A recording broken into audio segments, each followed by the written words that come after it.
Batasin sudah saya ada maju. Apa dah sih bagus.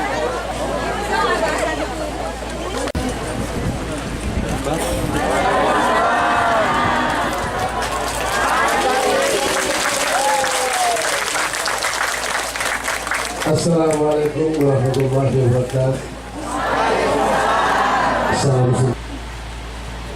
Alhamdulillah hari ini saya bisa hadir di sini di Maluku Tengah.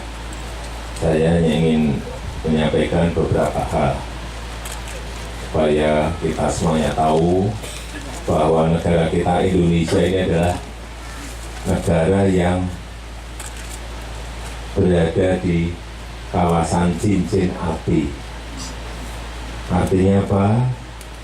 Kalau sudah berada di kawasan cincin api yang namanya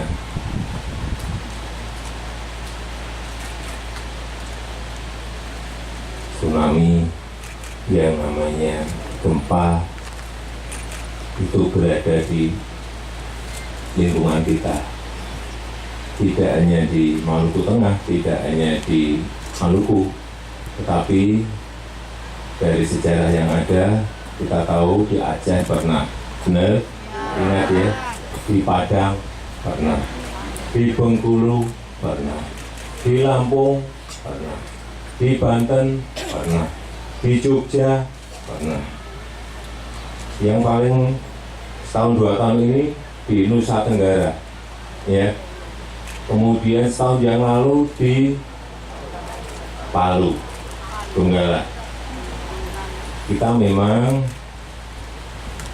tidak ingin dan selalu mohon kepada Allah Subhanahu wa Ta'ala agar kita selalu dihindarkan dari yang namanya gempa dan tsunami.